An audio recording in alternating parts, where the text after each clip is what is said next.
Chapter 1. Scrooge. Marley was dead.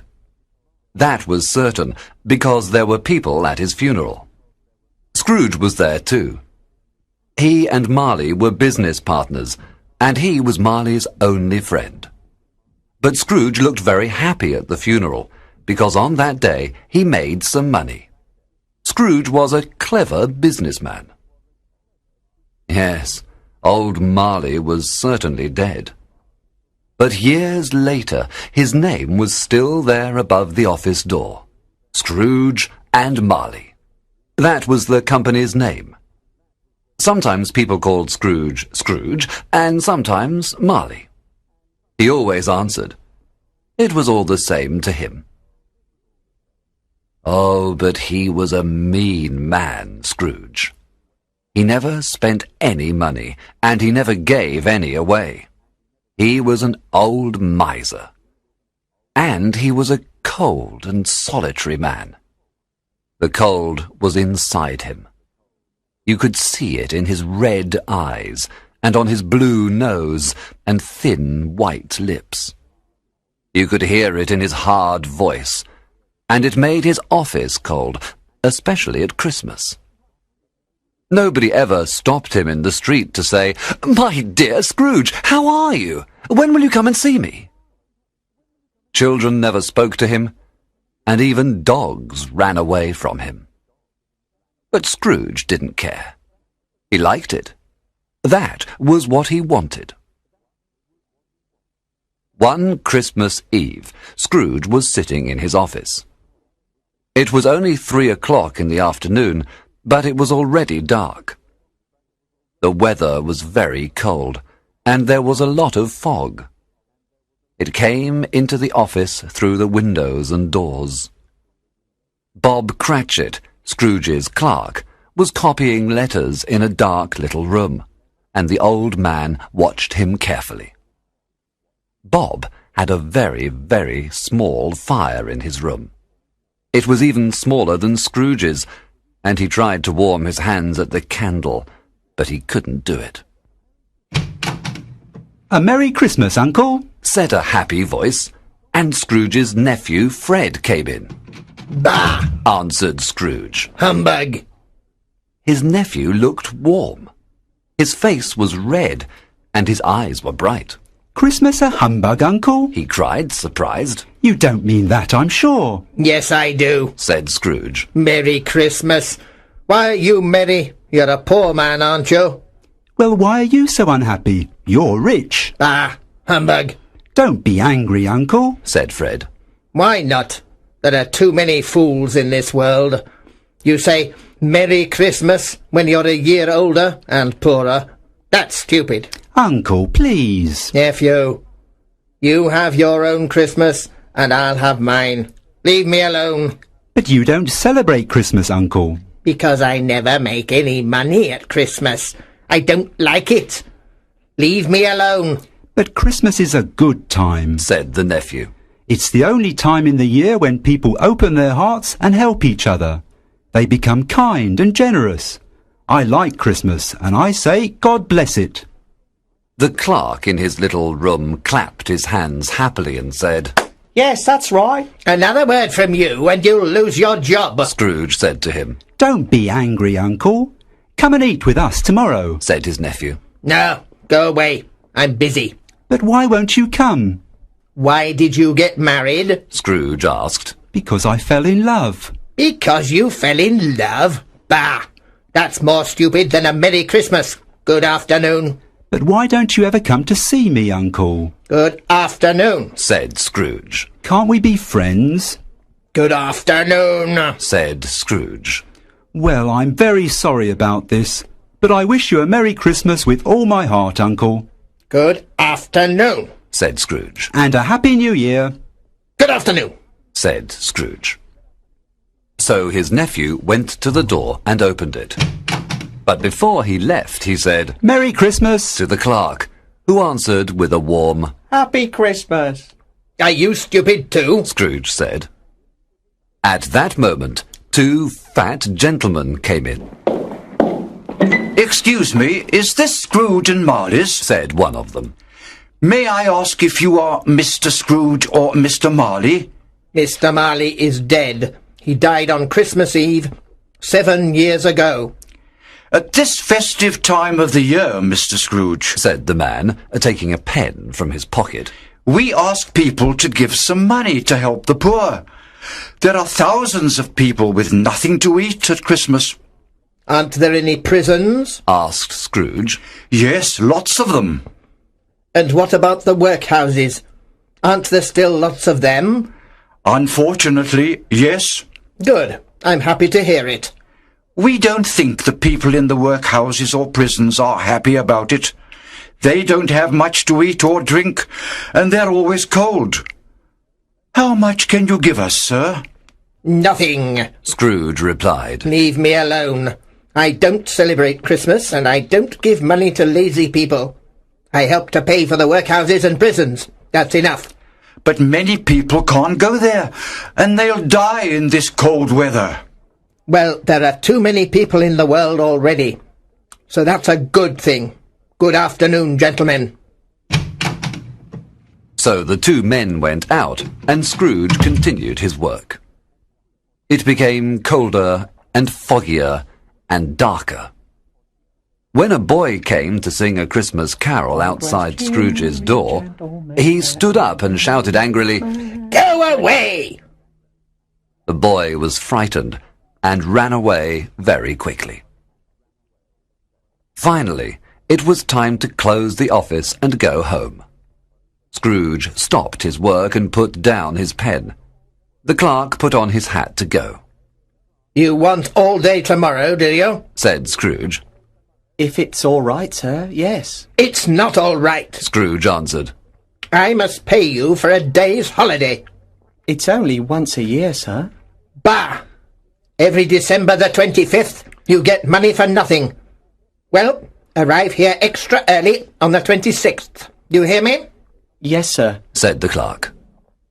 And when he left the office, he ran and danced all the way home, because it was Christmas Eve.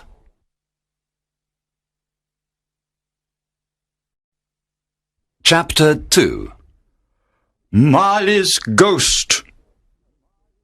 Scrooge walked home to the rooms where he lived. Years ago, his partner Marley lived there. They were very old and dark and silent. The knocker on the door was large, but it was like hundreds of other door knockers. Scrooge never looked at it. And he wasn't thinking about Marley when he put his key in the door. So, how did he see Marley's face in the knocker? Yes, Marley's face. There was a strange light around it. It looked at Scrooge with its glasses up in its hair, like Marley when he was alive. The hair was moving slowly, the eyes were wide open, and the face was very white. Scrooge looked at it for a moment, and then it was a knocker again. He was surprised, but he went in and lit his candle. Then he looked at the knocker again. Pooh, pooh, he said, and closed the door. The sound echoed around the house, but Scrooge wasn't frightened of echoes, and he went slowly up the dark stairs. He liked darkness. It was cheap. He looked around his room. Nobody under the table, nobody under the sofa, nobody under the bed, nobody in the cupboards. He locked the door and put on his dressing gown, slippers, and nightcap.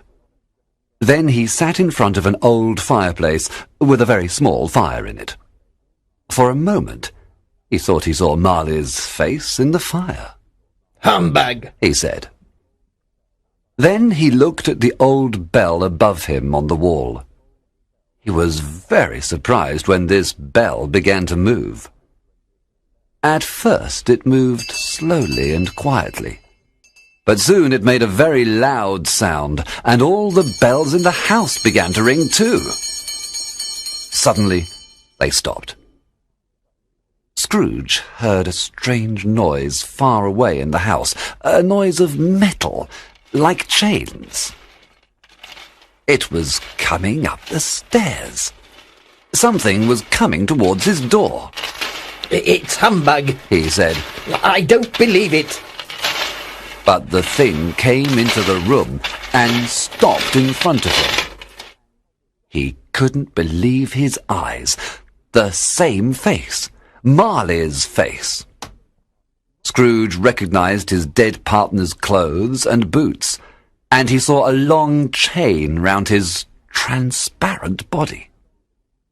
The chain had heavy cash boxes, keys, locks, and account books on it. Marley was looking at him with cold, dead eyes. There was a handkerchief round his head and chin. Well, Scrooge said. What do you want with me? Much! It was certainly Marley's voice. Who are you? Ask me who I was. Who were you then? In life, I was your partner, Jacob Marley. Sit down, if you can. The ghost sat in a chair on the other side of the fireplace. You don't believe in me, do you? It said. No, I don't. Why not? Because perhaps I ate a piece of meat or cheese and my stomach didn't digest it. So you are only the consequence of a bad stomach. Scrooge said this because he didn't want to show his terror. But the ghost's cold eyes frightened him very much. If I eat this candle, Scrooge continued, I'll see hundreds of ghosts like you, but they'll only be in my head. Then the spirit gave a terrible cry, Ah! and it shook its chain with a tremendous noise. Scrooge trembled, and then he fell out of his chair with horror when the ghost took off the handkerchief and its chin dropped on its chest. Help! He cried, with his hands on his face. Oh, why are you here, terrible spirit? Do you believe in me or not? Yes, I do. I must. Scrooge replied. But why do you come to me? If a man's spirit stays away from other people while he is alive, it must walk through the world after he is dead. But it cannot share the happiness of living people. And again the ghost shook its chain with a sad cry. Why are you wearing that chain? Scrooge asked, trembling. Because I made it when I was alive. I stayed away from other people. I didn't try to help them. I never loved anybody. I loved only money. So I made this chain for myself, and now I must wear it.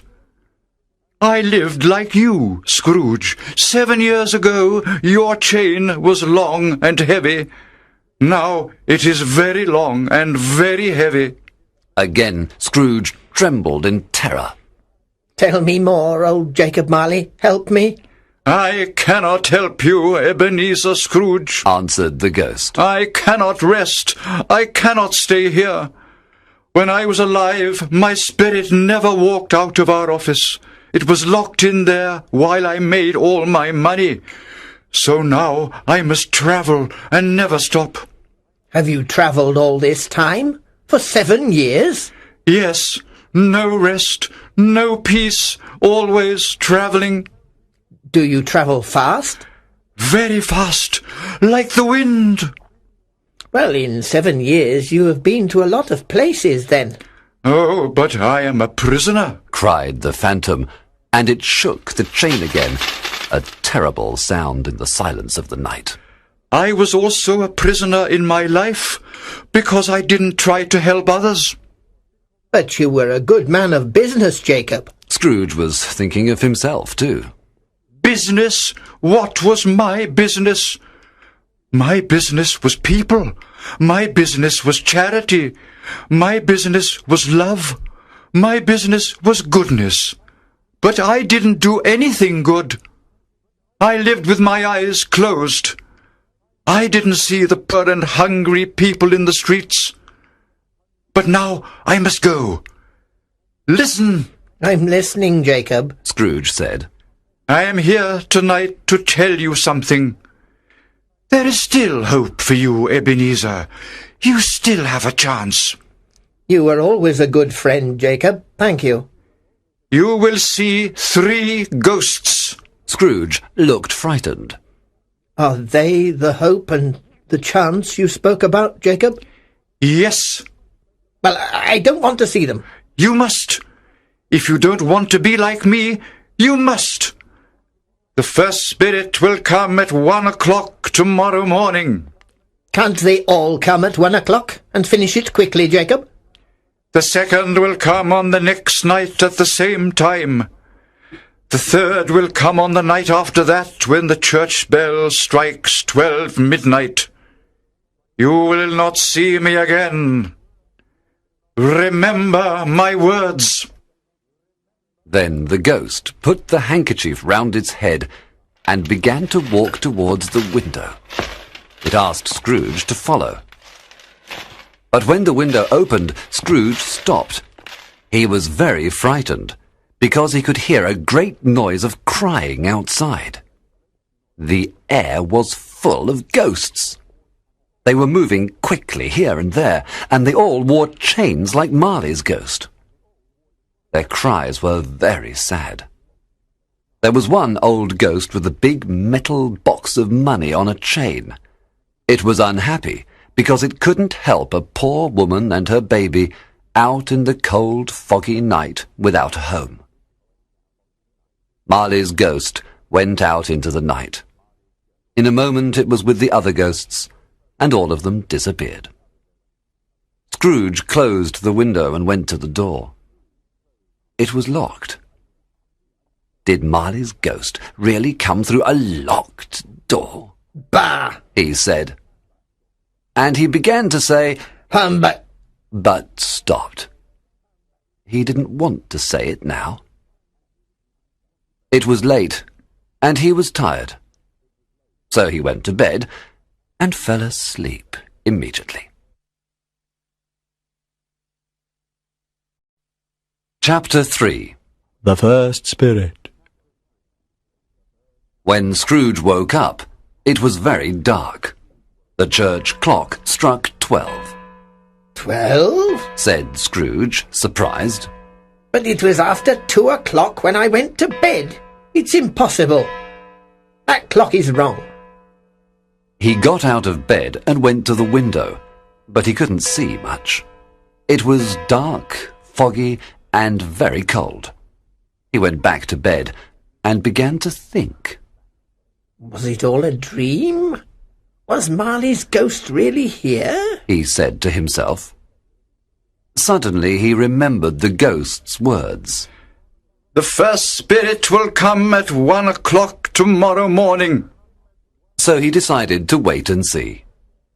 After a long time, he heard the church clock. It's 1 o'clock, Said Scrooge. and there's nobody here. At that moment, there was a great light in the room, and the curtains of his bed opened. Yes, a hand opened the curtain in front of his face. He sat up and saw a strange person.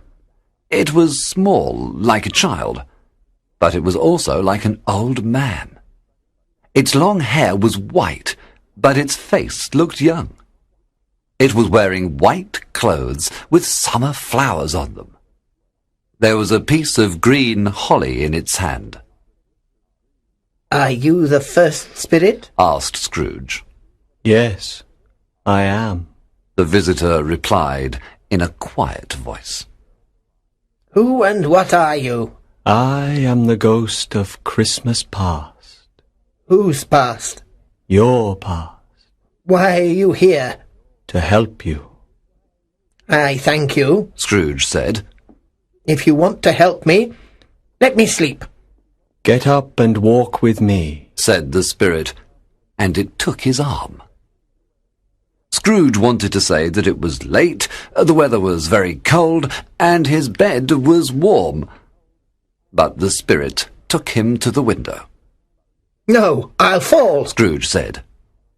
The spirit put its hand on his heart. If I touch you here, you won't fall, it said. Then they went through the wall, and suddenly they were standing on a road in the country. There was snow in the fields. Good heavens! Scrooge cried. This is where I was born. I was a boy here. And he remembered all his old feelings about the place. Your lip is trembling, said the ghost. Are you crying? No, answered Scrooge, but a tear fell from his eye. They walked along the road towards a little town with a bridge, a church, and a river. Some boys came out of a school. They were laughing and singing because it was a holiday. They shouted, "Merry Christmas!" to each other. They are all in the past, the ghost said. They are only shadows. Scrooge knew all of them, and he felt suddenly happy. Why did his cold eyes and heart become warm with joy? What did Merry Christmas mean to him? He didn't like Christmas. The school is not empty, said the spirit. One child is still there. He hasn't got any friends. I know, Scrooge said, and there were big tears in his eyes. They went into the school, a big, old, dark place. Inside there was a long classroom. It looked sad and empty, with only a few desks and chairs in it. A little boy was sitting at one of the desks. He was reading a book by a small fire. Scrooge sat down on a chair and cried, because he knew that the little boy was himself many years ago. That's me, he said. I was left here one Christmas. Poor boy. Oh, I would like to... But it's too late now. What is it? asked the spirit. Nothing. You see, there was a poor boy outside my office last night. He was singing a Christmas carol, but I didn't give him anything, and I told him to go away. The spirit smiled. Let's see another Christmas. Then everything changed. The boy was bigger, and the room looked older and darker. Scrooge saw himself again. He was walking sadly up and down. Then the door opened and a little girl ran in. She was younger than the boy. Dear brother, she said happily, and she put her arms round his neck and kissed him. I've come to bring you home. Home! Home, Fanny? The boy asked. Yes, home forever and ever. The girl laughed. Father is kinder now, and he wants you to come home. He sent me in a coach to fetch you. Oh, you'll never come back to this horrible school, and we'll be together for Christmas. I'm so happy.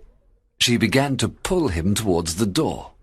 Bring Master Scrooge's luggage to the coach, somebody shouted in a terrible voice. It was the teacher, and when he came in, the boy was very frightened. Goodbye, Master Scrooge, said the teacher in his terrible voice. Goodbye, sir, the boy answered, trembling. But when he got into the coach with his sister, he felt happy. Your sister had a very good heart, said the ghost. When she died, she left one child, your nephew. Yes. Scrooge remembered the conversation with his nephew in his office the afternoon before, and he felt bad about it. Suddenly, they were standing at the door of an office in the city. It was Christmas again. I know this place very well. And there's old Mr. Fezziwig, alive again. Oh, dear old Fezziwig. Mr. Fezziwig was a fat, happy man with a red face. He was working at a desk. Hey, Ebenezer! Dick! He shouted. Stop your work! Scrooge, now a young man, came in with his friend Dick. It's Christmas Eve, boys. We must celebrate, said Fezziwig. Let's stop work and close the office. So they put away all the books and papers and made a big fire. Then a man came in and started to play the violin. Mrs. Fezziwig and the 3 Miss Fezziwigs arrived. And then a lot of young people came, and everybody began to dance to the music.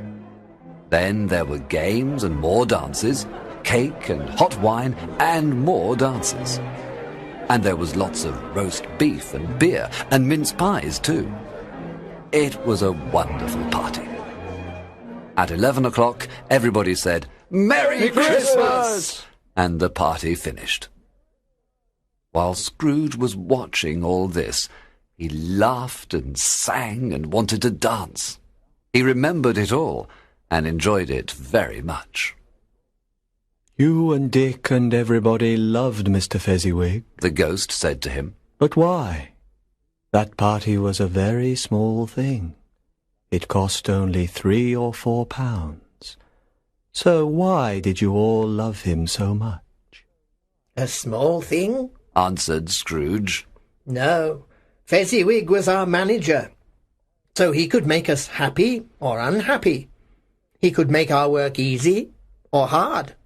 He gave us a lot of happiness, and that was like a fortune in money. Then Scrooge looked sadly at the ghost. What are you thinking about? It asked. I was thinking that I would like to speak to my clerk now. Come, there isn't much time. Said the ghost. We must be quick.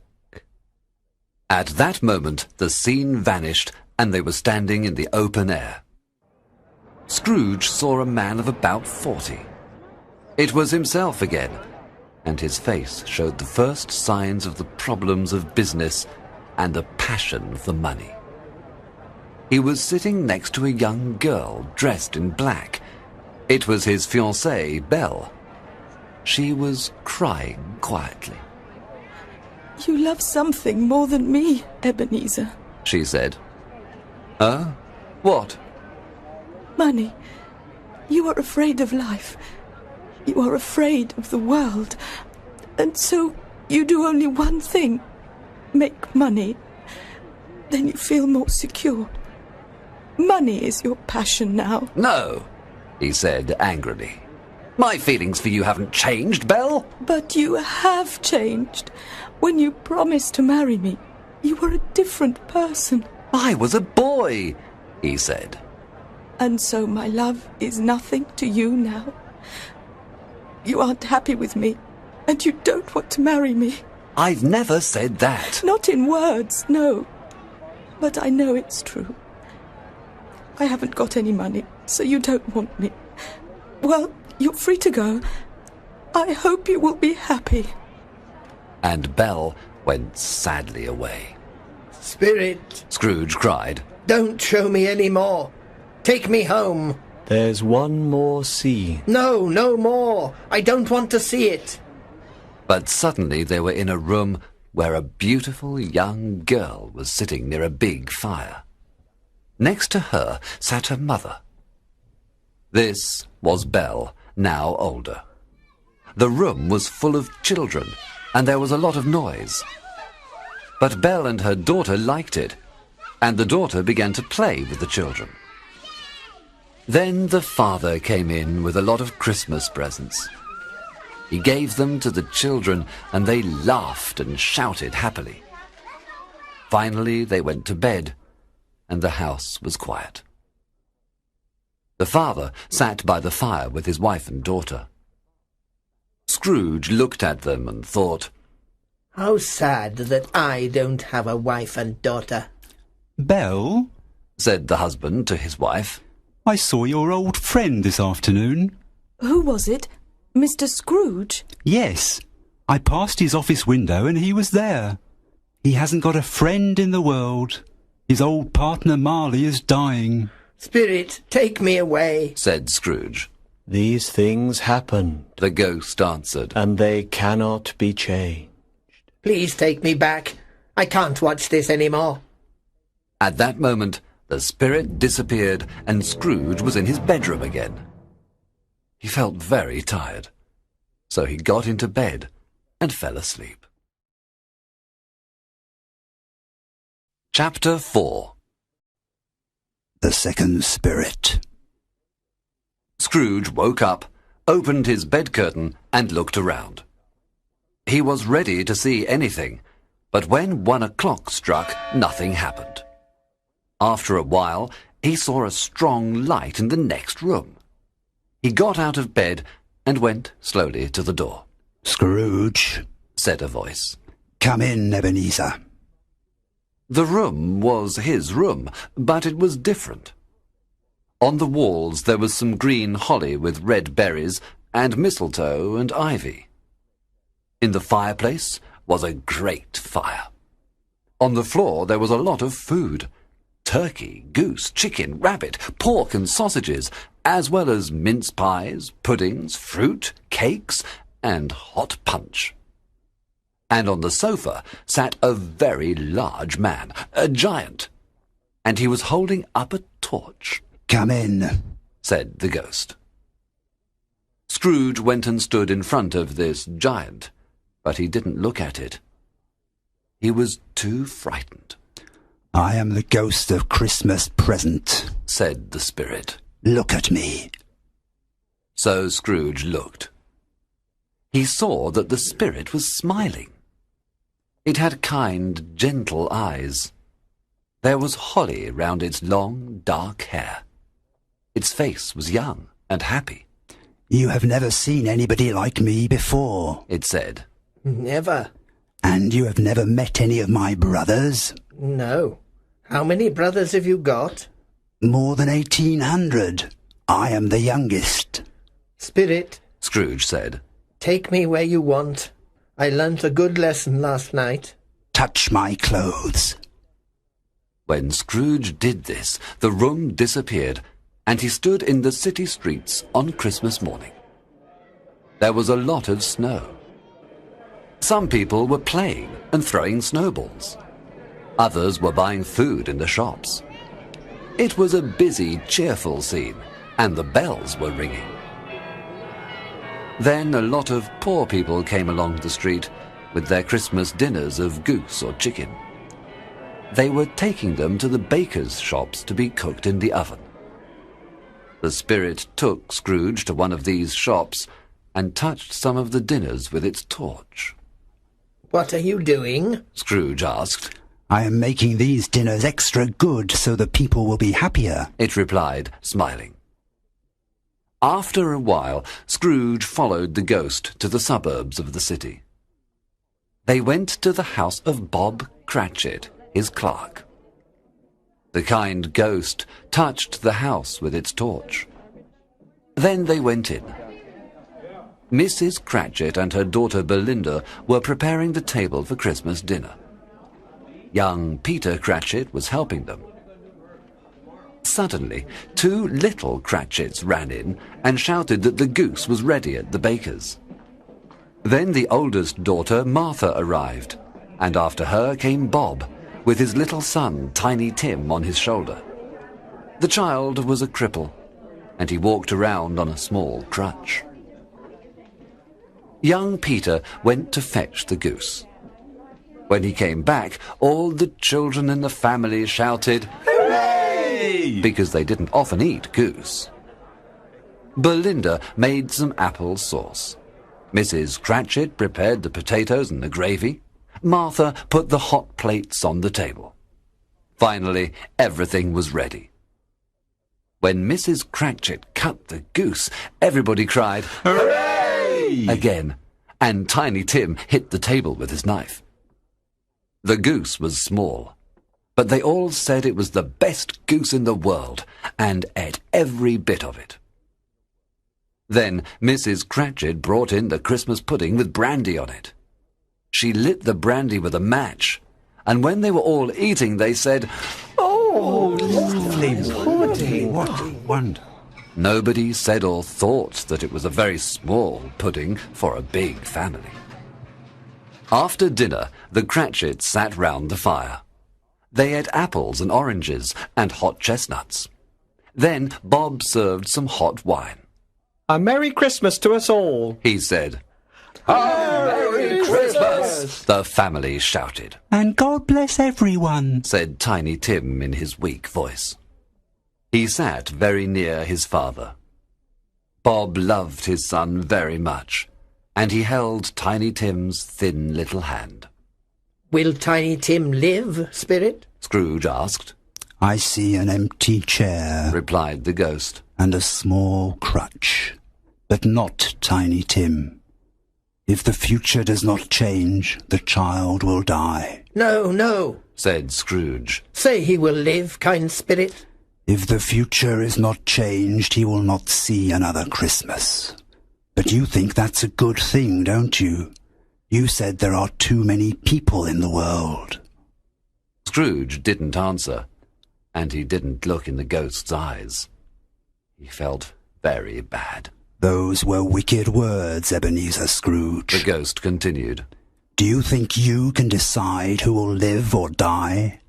Are you better than this poor man's child, or millions like him? Perhaps you are worse in God's eyes. Scrooge trembled and looked at the ground. Suddenly, he heard his name. Mr. Scrooge, let's drink to Mr. Scrooge. It was Bob Cratchit, and he was holding up his glass. Drink to Mr. Scrooge? Said Mrs. Cratchit angrily. Drink to that hard old miser? What are you saying, Robert Cratchit? My dear, the children. It's Christmas Day. I know that, but I would like to tell Mr. Scrooge what I think of him. You know how bad he is. My dear, it's Christmas Day. Well, I'll drink to him because it's Christmas. A Merry Christmas and a Happy New Year, Mr. Scrooge, but you won't be merry or happy, I know. The children drank to Scrooge too, but his name was like a dark shadow in the room, and for a few minutes they were silent. Then they told stories and sang songs, and they felt better. The Cratchits were poor, and they looked poor. Their clothes were old. There were big holes in their shoes. Bob Cratchit's salary was very small. He never had enough money, and there was never much food in the house. But the family was contented now because it was Christmas. Scrooge watched them carefully.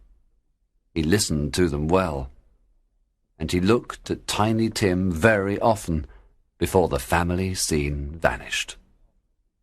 It was dark now, and snow was falling. Scrooge and the ghost walked along the streets and saw great fires in the houses where families and friends were enjoying Christmas together. The ghost was happy to see the celebrations. It laughed, and where it passed, people laughed too. And then Scrooge heard a loud, happy laugh. It was his nephew's. He saw him in a bright, warm room. When his nephew laughed, the other people in the room laughed with him. He said that Christmas was a humbug. The nephew laughed. And he believed it too. He's stupid and bad, Fred, said his wife. Well, he's a strange man, and he isn't very happy. But he's very rich, Fred. Yes, my dear, but he doesn't do anything with his money. He doesn't help others, and he lives like a poor man. Nobody likes him. I don't like him. He makes me angry. I'm not angry with him. I feel sorry for him because he doesn't enjoy his life. He never laughs. He didn't want to eat with us today, but I'm going to ask him every year. I'll say, "How are you, Uncle Scrooge? Come and eat with us." Then they played some music and sang. After that, there were games. When they played 20 questions, Scrooge forgot that they couldn't hear him, and he shouted his answers. Then his nephew thought of something, and everybody asked him questions. Is it an animal? Yes. Does it live in the city? Yes. Is it a horse? No. It wasn't a dog, a cat, or a pigeon. It made horrible noises. Sometimes it talked, and nobody liked it. I know what it is, shouted Fred's wife. It's your Uncle Scrooge! She was right. A Merry Christmas and a Happy New Year to the old man, said Fred. Scrooge wanted to say this to Fred, but the scene vanished, and he and the ghost travelled again. Scrooge noticed that the spirit looked older. Its hair was grey now. Is your life so short? He asked. Very short. It ends tonight at midnight. It's 11:45. I haven't got much time. Look down here. The spirit opened its coat, and Scrooge saw two children on the ground, a boy and a girl. They were very thin. Their clothes were old and poor, and they were trembling with cold. They looked very hungry. Their eyes were sad. They looked older than children, and they were ugly, like monsters. Scrooge was shocked. Are they yours? He asked. No, they are man's. They belong to humanity. Haven't they got a house or a family? Aren't there a lot of prisons? The spirit replied. And aren't there any workhouses? Oh, no, no! Those are my words! Scrooge cried. The church clock struck 12. He looked around for the ghost, but it wasn't there. Then he remembered old Jacob Marley's words. The third spirit will come at 12 midnight.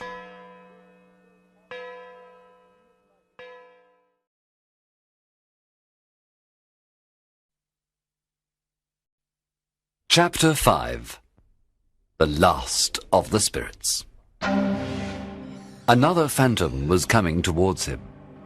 It was tall and silent. Scrooge couldn't see its face or its body, because it was wearing long black clothes and a black hood. There was something mysterious about it. When it came near him, Scrooge was very frightened. It didn't speak or move. Are you the ghost of Christmas yet to come? He asked. The spirit didn't answer, but its long white hand came out from the black clothes and pointed down. Are you going to show me things from the future? Scrooge asked. His legs were trembling a lot, and so he couldn't follow the ghost when it moved away. It stopped and waited for him. He couldn't see its eyes, but he felt that they were looking at him. This ghost was the most frightening of the three. Ghost of the future! He cried. I'm very frightened of you. But I know that you want to help me, so I'll go with you. Please, speak to me. It made no reply. Its long hand pointed ahead. All right, I'll come, said Scrooge. So the ghost carried him to the centre of London. At a place called the Exchange, he saw a lot of businessmen. Their pockets were full of money. They were walking around and talking to each other. They often jingled the money in their pockets and looked at their watches. Scrooge knew many of them. When the ghost stopped near three men, he could hear their conversation. No, I don't know much, said one very fat man. I only know he's dead.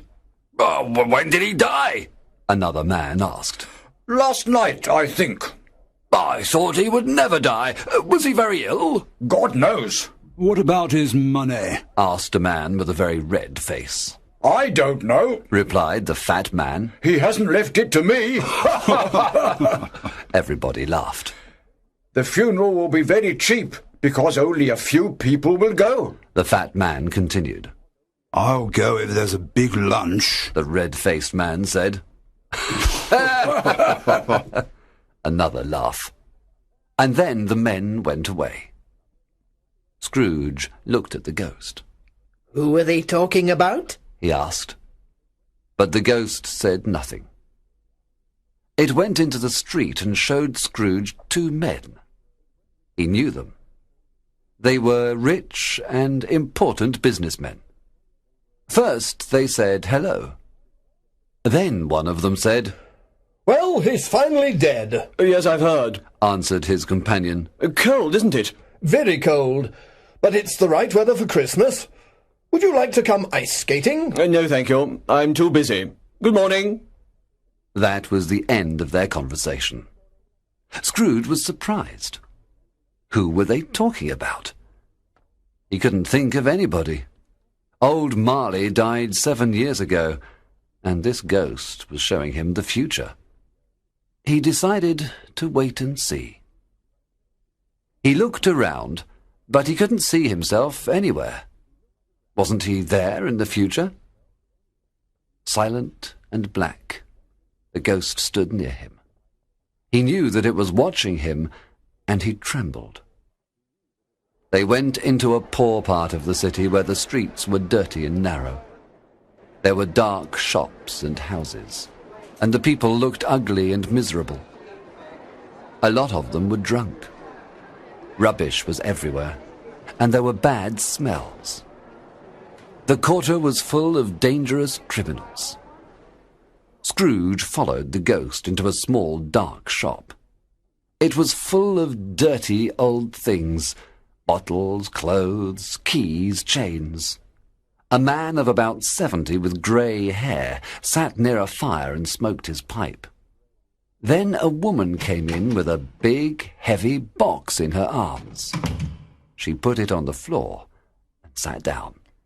"Open it, old Joe," she said, "and give me the money." The man opened the box. What are these? He said. Bed curtains? Did you take 'em while he was in bed? "Yes, why not? There was nobody with him. There are blankets, too." His blankets? "Of course. He won't need them where he's going. Here's a beautiful, expensive shirt, too. He was wearing it for his funeral. I thought, what a pity. This is a very fine shirt, but nobody will wear it again. So I took it off him." You did well, madam, laughed old Joe. You're a clever woman, and you'll make a fortune one day. I must think of myself like him. He was a selfish old miser. I cleaned his rooms and his clothes. I worked very hard for him, but he never gave me anything. I wanted to take more things, but his housekeeper took them before me. Just then, the housekeeper came in. She had a large bag full of sheets, towels, clothes, and shoes. "Now look in my bag, old Joe," she said, "and tell me how much you give me." Old Joe counted up the money for each thing in the box and the bag and wrote some numbers on the wall. That's how much I'll give you, he said, and no more. I always give too much, and so I'm poor. Then he opened a dirty bag and put the money on the floor. When he was alive, he frightened people and they hated him. So we get the profits now that he's dead. Scrooge watched this in horror. Spirit, I see, and I understand. This could happen to me. Oh, God, what's this now? The scene changed, and he was near a bed.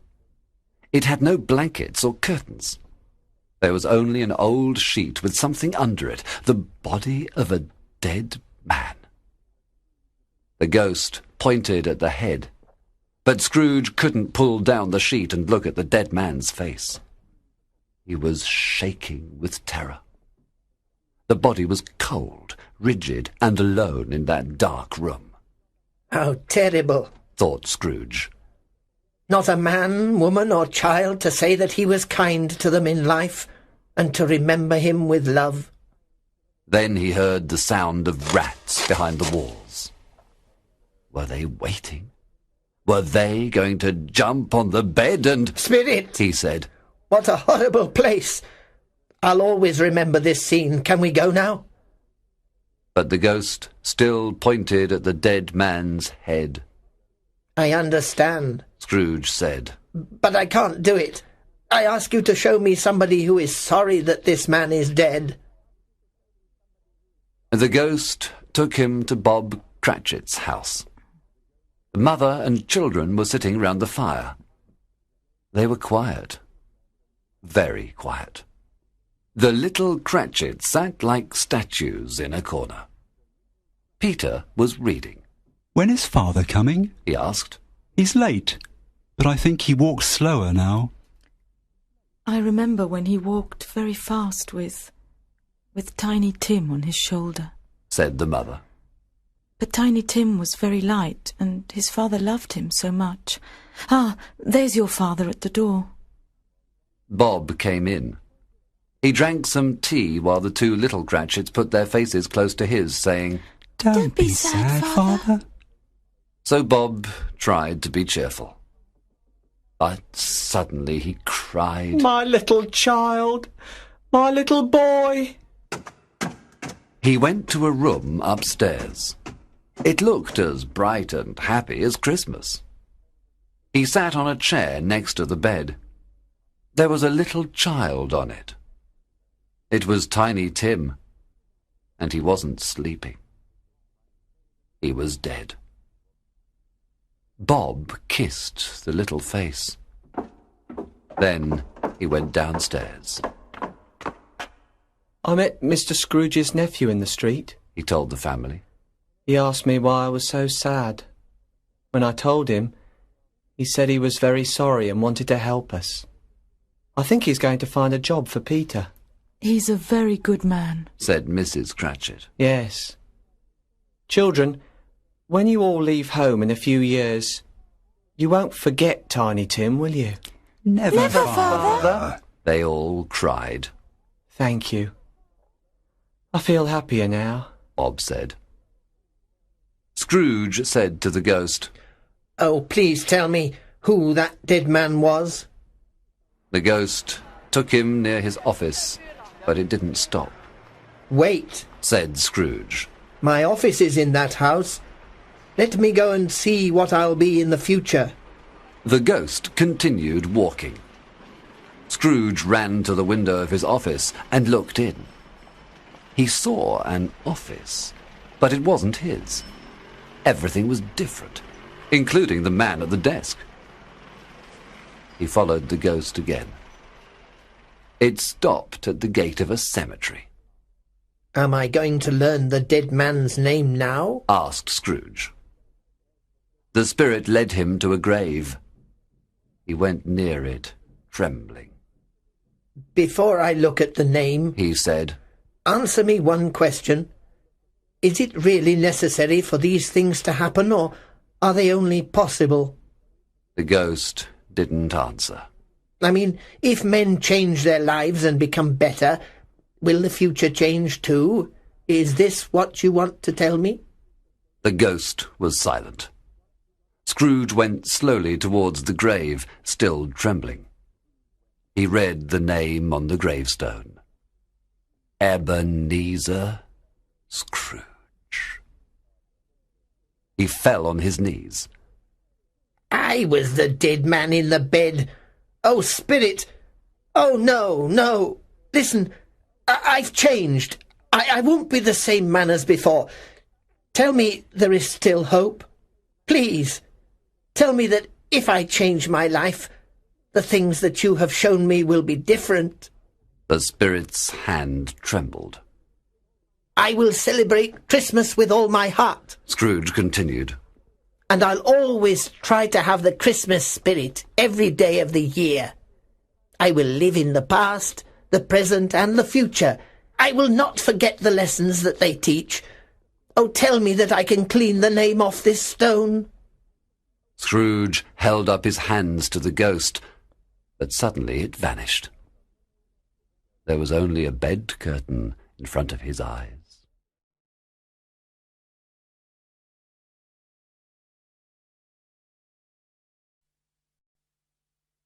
Chapter 6. A Merry Christmas, Mr. Scrooge! The bed was his, the room was his, and best of all, he still had time to be a better man. He jumped out of bed. I will live with the spirits of the past, present, and future in me, he said, on his knees and with tears in his eyes. Thank you, Jacob Marley. God bless Christmas. Then he put on his clothes. My clothes are here. I am here. But the future is not here yet, and I can change it, he said, laughing and crying at the same time. What shall I do first? Oh, I feel as light as a feather. I'm as happy as an angel. A Merry Christmas to everybody. A Happy New Year to all the world. He danced in the sitting room and looked around. There's the door where Jacob Marley came in. There's the place where the ghost of Christmas present sat. There's the window where I saw the ghosts in the air. It's all right. It's all true. It all happened. And he laughed and laughed. Then the church bells rang. Ding dong, ding dong. It was a glorious sound. He opened the window and put out his head. No fog. It was a bright, sunny day, and the air was cold and sweet. What's today? Scrooge shouted to a boy in the street. Eh? The boy looked very surprised. What's today, my boy? It's Christmas Day. Christmas Day? Scrooge said happily to himself. So the spirits did everything in one night. Hey, boy! Do you know the butcher's shop in the next street? Of course. You're an intelligent boy. Do you know if they've sold that big turkey in the window? You mean the one as big as me? What a nice boy, Said Scrooge. Yes, that one. No, it's still there. Is it? Oh, good. Go and buy it for me, will you? Tell them to bring it here. If you come back in 5 minutes, I'll give you ½ a crown. The boy ran as fast as possible to the shop. I'll send it to Bob Cratchit. Scrooge said, He won't know who sent it. and he wrote Bob's address on a piece of paper. When the butcher's man arrived with the enormous turkey, Scrooge told him to call a cab. He paid for the turkey and the cab, and he gave the boy ½ a crown. He was laughing all the time. Then he put on his coat and walked along the street. He looked at all the people with a happy smile.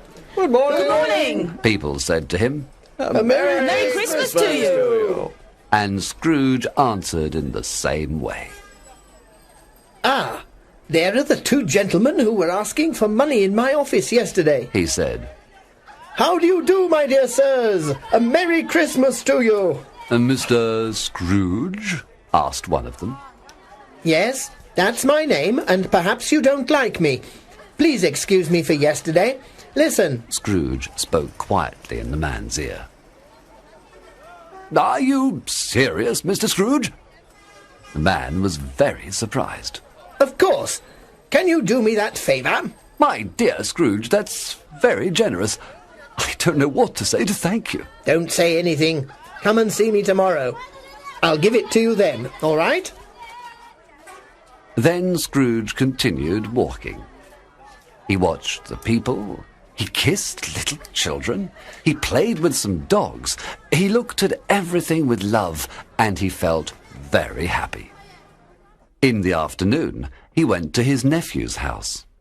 Everybody was in the dining room. Fred? Said Scrooge at the door. My God, who's that? Cried Fred. It's your Uncle Scrooge. I've come to dinner. Can I come in, Fred? Come in? Of course, Uncle, you're very welcome. Everybody was happy to see Scrooge, and he was happy to see them.